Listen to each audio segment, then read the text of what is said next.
All right. So, before we kind of jump in here, welcome to the podcast, everybody. My name's Joey Hannell, and that's Boston Webster. Yeah. We are doing the first episode of our podcast here today on sort of media culture and the differences between the generations when it comes to consuming media. And we're just kind of going to discuss film as an art form. Do you think when filmmakers or artists are producing something, do you think that they produce it more for themselves as an expression of themselves, or do they produce it for an audience? Like when you're making a movie, are you saying, I want to make what I think is good, or I want to portray something the way I want to portray it, or are you trying to make people like happy? Are you trying to produce entertainment for people to enjoy? Like, how do you see it when you're doing your films? I see it a little bit as both, but more so doing it for me. Like yeah. I'm not thinking of a project or making a project with the idea of like, oh, how's this person gonna like it? Or is this gonna connect well with it? Like obviously you gotta make sure it all makes sense for the audience, but if I'm making something, I'm making it, for me or for my friend, and like bringing that vision to life and not even worrying about what are they gonna think? What's the audience gonna think? It's like they'll see it when they see it. Yeah. But if you worry too much about that, then like I don't know, it's gonna mess up the whole, routine, the whole headspace. And, right. Shit, so kind of talking about like the creation of characters and then also then what goes into what they say and like the storylines of the movies.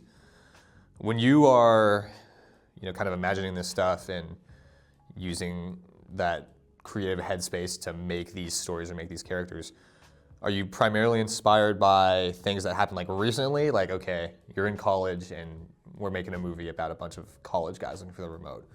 Or do you pull from like experiences like deep in your past, like things you remember from your childhood, maybe from school prior to coming to Chico? Do you think that when you're being creative that usually you're pulling from things that happened to you like very recently? Or is it coming from like the back of your memory? I'd say it depends on the films, but for Where's the Remote, that was a true story.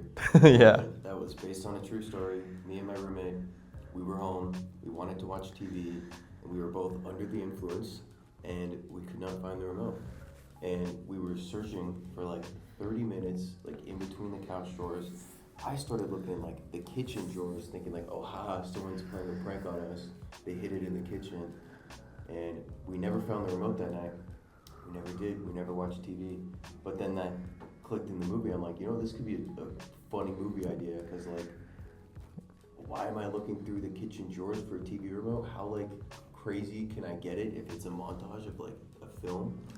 But what is like a movie where you think just like the dialogue and like the cinematography has been like really excellent? What are like that you try to model your work off of?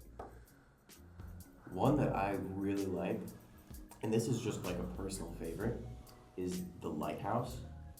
And I like that movie not just for the cinematography, but definitely for the cinematography. Like they're filming on like a smaller lens, it's all in black and white, and it's been 2019, so that's kind of unique to like make a film like that at that time. But I like it because the cinematography carries a lot of the film. There's only 2 actors in the film, and for the first like 20 to 30 minutes, there's like little to no dialogue. So in those first 20 to 30 minutes to like keep you hooked and keep you watching with no dialogue between 2 characters, you need some good cinematography to like keep people like engaged and watching. Mm-hmm. And that's what that had. Like it kind of like for example, one of the lighthouse workers, like you pretty much are going through like a work day with them, and like that's it. Like you think that sounds boring as fuck, but the cameras like make it just seem so intense or stressful, and like you just get immersed into it. And cinematography really carries a film, because with good shots, just your attention span is all on there. Like right. There's no spacing out. But as the producer, are you basically getting like a list of like things the director wants, yeah, and then you try to make it fit the best you can? Yeah. Yeah. That's pretty much it. It's like we obviously might not connect with dots all the time, but it's like, hey, we need like, I don't know, like big stadium area. We need blah blah. And it's like it'd be hard to find a big stadium, but you can find something pretty similar. And like, especially as a student, broke student filmmaker, there's not a lot of money to be thrown around to like reserve places or like do all that. A lot of it too is just driving around. Yeah. Like what I did when I was looking for locations for my film was just drive around for like 30 minutes. I'm like going into places where I'm like, this could be somewhere, this could be somewhere.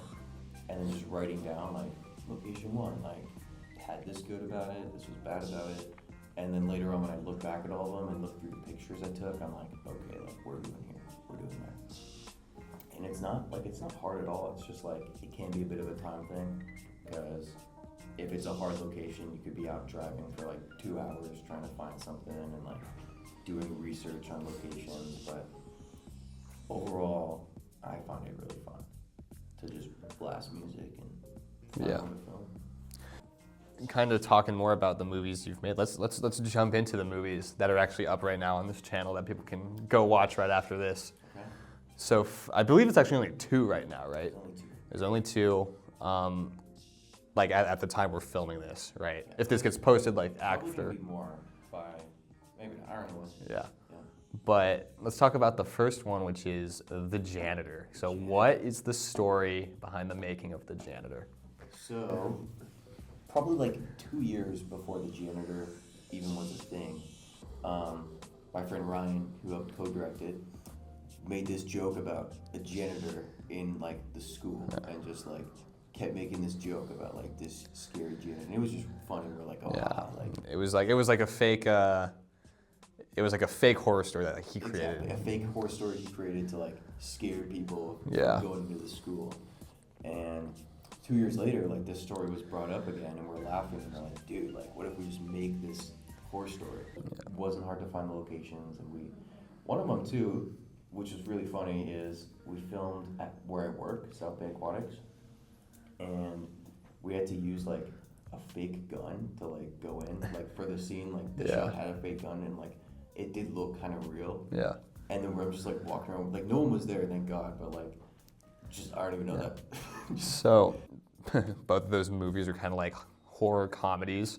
Like they have like a monster, right? But really they're funny. Yeah. Is that intentional, or are either of those movies supposed to necessarily be like scary, or are they supposed to be funny? Like I think for Harry's Kickback, I definitely a little bit of both. Like near the beginning, like I wanted the more comedy aspect where like, you know, talking on the phone, I guess like him pacing around, playing the harmonica, like him, you know, grabbing all the stuff to smoke. The goal is to make the beginning definitely more funnier. right. And then the cutoff to like scary was like right when like, you know, he started to get hot. Right. And that was the cutoff to scary. And then I think I hit my goal with that one. I wanted it to be like, you know, like a thriller, like dark. Mm-hmm. And they definitely had a really dark ending. And I think the build up to that was exactly what I wanted. Right. So everyone was making jokes, just like it's like a, what is it, anti-weed? Oh, yeah. It definitely seemed like that. You know, he smokes weed, kills all his friends, and it's like, whoa, don't smoke weed, guys. Yeah. But reality, not anti-weed. It's more just a funny concept with weed. I guess. But Are you anti-weed? I'm not anti-weed. Okay. Think marijuana should be legalized? It is. I think everywhere, yeah. Yeah. Okay. Just a little bit of background on the producer and director of Harry's Kickback. So the Dice guy, I mean, sort of seems like for that one there is a theme, like basically being indecisive, not being able to have confidence in yourself or your own decisions. Is that something you've experienced in your life and you kind of drew from that, or where did the idea of like the indecisive sort of character come from? The idea, it started with Dice itself. Me and my friends were playing a game, and like, I know for other games too, you know, you roll the dice, you're like, oh, high or low, to do this. We just had our own game with it. We just kept rolling numbers. We're like, if we roll a 4, we're gonna do this. If we roll a high, we're gonna do this. And like, some of them were really funny. Some of them were like, fuck, bro, why do we do that? Now we have to do this thing. But, and I know that itself isn't like directly like, you know, what the character is, but that's what sprung the idea of like, what if this is just what someone does all the time? Because Right. like pretty much that whole night we just kept doing that. We're like, all right, high or low, like I'll leave right now, or like that was that night. That was like the joke of that night Yeah. was just using these dice to like decide our actions. Which kind of also, I mean, what do you think about the role of like TikTok and like Instagram, like these ultra short form videos that are varying degrees of artistic or funny, or I mean, some of it is just slop, but like, how do you think that influences people, and how do you think that actually influences maybe less so the people making the movies, but the people viewing them? I think it definitely influences the people viewing them because their attention span is plummeted. You're watching these 30-second videos and you watch 5 of them in a row. You can't recall any of what you just watched. You're just watching more. It's just watching media on a loop and then forgetting what you watch, and then like 2 hours Right. passes by. Do you think it negatively affects, and when I say negatively, I mean lowers, do you think it lowers the ability of average viewers to take films that might actually be meant to be taken like seriously? Do you think it lowers their ability to perceive them as the creator would hope they're perceived? Yes. Yes. Yes, I think so. It's different if you just have social media and you have it and you look at it and you're not addicted. But Yeah. majority of Gen Z or any generation really are addicted to their phones. Right. And whether it's social media, texting, a game, majority of it is TikTok. But I think having that definitely stops your attention span. Right. You know, because if you're watching all these, like, you can go on Instagram and you can look up, like, you know, the Lighthouse I was talking about.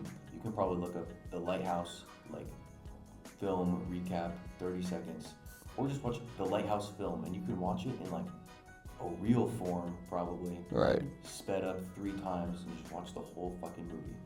Like, obviously, it'd probably be in multiple reels, but like, I mean, and what do you think about the effect that it has on even people's viewership? Because like we grew up still watching movies. We still like to watch movies. yeah. But do you think that there's going to be a point in time where like these sort of like hour and a half, 2 hour, 3 hour films are going to become like something people don't even want to watch? I think people still would want to watch them, but it's gonna get to the point where, you know, they're gonna put it in like 2 times speed, and that's gonna be like a new normal thing, is watching films in 2 times speed to like Really? get by faster. And have you discussed with people like the I guess like the technical aspect of like filming a movie that you know is going to be sped up? No, but I mean, like, on social media, anything like that, like, people, you know, you speed up reels, you can speed up anything. Like, if you just hold on the side, Yeah. I see people that are just like speeding it up. It's like speed run doom scroll, Yeah. and You don't even have the attention span to watch the reel in normal exactly, speed now. like, That's if you funny. don't- Exactly, like your attention span's that low, you can't just watch the reel. And if it gets to that point, like 5-10 more years down the line, if that's what people still just constantly do, even if it's just doom scrolling reels for 10 years, like, you know, we've only been like doom scrolling and like this whole like social media addiction thing is like fairly new, at least to me. Like past 3-4 years maybe, it really started to like get into just rotting on my phone. And you know, 20 years down the line, what the hell's that gonna do to your brain if you're just like still rotting on your phone? Like, I mean- really, nobody knows. I mean, I'm guilty of doing the 2 times speed thing. I do that sometimes. Yeah. But I guess what I was also asking is like, do you think it's even possible that like, because I mean nowadays I feel like the rate at which we even make things like kids movies is like slowing down. I feel like a lot of people like younger than us, like our brother's age and younger, they don't even really watch movies or TV shows. A lot of them, you're either playing video games or, you know, YouTube, social media. Do you think that sort of like, because that's what movies were for a long time, and television was, it was kind of the opium of the masses. People would go home and they would watch TV or they would go to the movies. Do you think that is getting replaced by I don't think so. like social media and like YouTube, like these real short, artistic to varying degrees, but basically like this sort of mass content as opposed to... YouTube, no, but social media, yes. Because, you know, say we're all in a hangout. Right. Say there's like 6 people. We're all gonna watch a movie. are all 6 people gonna watch the movie entirely without going on social media? No. No. I would actually be willing to bet One of probably like half to the majority of people will probably pull out their phone at some point. Yeah. Yeah. No, exactly. So I think that's where it's gonna take over. Is people's Right. attention spans, they can't stay away from their phone. I mean, what do you think about, as someone who considers themselves a creative, what do you think about the idea of AI script writing? Very bad. Stranger Things season 5 is very bad. Yeah. That was rumored to be AI, and low-key, you probably was, because that really fell off. But I think it ruins that whole creative process, because like no way AI has any connection. Yeah. You know, To the story. To the story. No, it's just like write me a story, and then they're gonna write whatever the fuck they want. It almost So- defeats the whole purpose, right? If the truth is that film and like all media and all storytelling up until today was the story of humans telling other people's stories. Yeah. It's kind of like, well, the whole point is that it's another person telling you the story, telling you their story or someone else's story. But now if it's a machine, how can that possibly be as special or as important or as relevant, right? It's just cool, like seeing a director and it's like, yo, that guy made that movie, that guy's sick, like an inspiration. Right. And then instead of there's a whole entire feature-length film and it's like made by Sora at Yeah. the end, like what? Like nobody's gonna feel like uplifted or inspired or anything crazy. And I mean, we've also directly seen movies made about video games, Wreck-It Ralph, Pixel. So that's kind of cool. But seeing like the Resident Evil movie is like a thing now, I'm pretty sure. Yeah. So, which if you think about it is kind of trippy because it's like now you're making movies about stories. Like the video game is already a story, so, and you're making a movie basically based on just another form of media, right? Which if you think about it, that's actually a lot of filmmaking, a lot of movies based on literature, things like that. So maybe it's almost just like the next iteration of that. Where do you want to go with this podcast? Because this isn't like a show necessarily about like film or media. I guess tell the viewers, how this idea came about, because this is going to go up on your channel and people are going to watch This it. just came up. We're both FaceTiming. Yeah, You we were know, talking we're on the all phone. talking, and then podcasts were just brought up, and we're like, dude, what if we just make a podcast? Yeah. And this, you know, this setup, this idea, this is all like very rough. Like we're gonna fine tune things, so we don't really have a full direction. I don't think. I mean, I'd love to like people can comment, you know, Yeah. comment what you want to see, what we could do better. Like, If it's a psychological, so you like a film to make someone think a lot. You want the movie to be in their heads like hours or days after they've watched it. Yes. that's the goal. What's a movie that did that for you? The Lighthouse. The Lighthouse, a different movie that did that for you.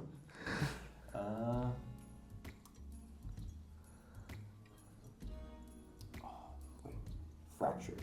Yeah. Yeah, that was a good one. It was like this guy, he like takes his family to a hospital, and his family like disappears, and there's like no record of like them in the hospital, and the whole movie you're just going back and forth like, is this guy just like fucking schizo crazy, Right. or were they really there and the doctors are just hiding something? And, like, they do it really well. Like you really go back and forth. Like the amount, like I never picked one side. I'm like, okay, he's crazy. I'm like, okay, maybe not. It's really good. Do you think that television is like a lesser form of expression than movies? Do you think that? No, actually, No. television might be more. Yeah. Personally, I like TV shows more than movies.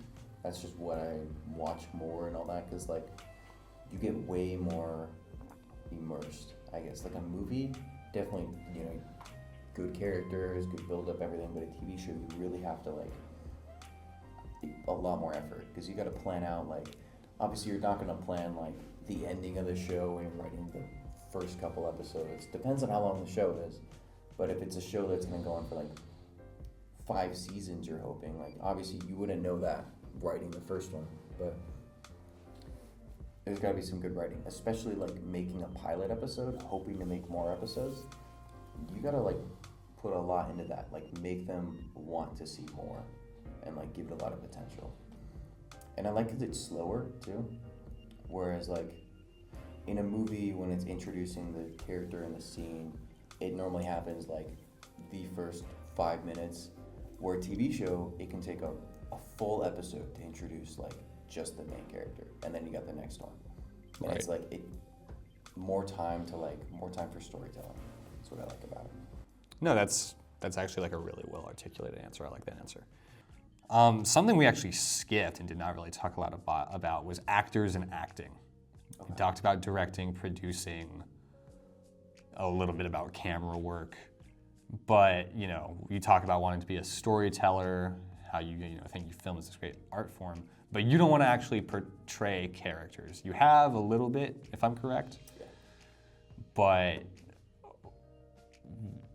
talk about actors. I mean, actors as like Their role, watching them, or me. their role in the process. I mean, Like, I've only all acted that. in 2 films. Yeah, I don't know how I did. I'm gonna see them in a couple weeks and get some feedback. Like, dang, was I a good actor? Was I an ass actor? And Yeah. definitely want people to be honest with me, because if I was an ass, I don't want to just put myself in an acting position. But I had a lot of fun doing it. I don't know. It felt more tame than being part of the crew. So that was something I wasn't used to, because being part of the crew, you're racing around trying to get everything lined up, but in the cast, like, I'm just sitting there while everyone's racing around, like doing things around me rather than it just on the other side of the camera. It also felt more stressful too, like at times like that where I'm not having to race around. It felt more tame. But when I'm on the camera, I've got to like say monologues and all that. It got stressful a little bit, because I'm like, fuck, they're turning on the cameras, like camera, audio, and in my head I'm like, dude, I can't fuck this up. Like, I mean, I can, right? You can, retake things, whatever, but I'm like, I need to get it down like at least once. And at the start, that was very like stressful, but I got the hang of it, and in the end, it was really fun. Do you enjoy acting? Yeah, like I enjoyed it. Yeah, I'd 100% want to act again. Yeah. With that, I think we're gonna go ahead and wrap it up. We'll probably hopefully we'll make some more podcasts. They're gonna be kind of dispersed due to like scheduling and stuff, but you guys let us know what you want to see, right?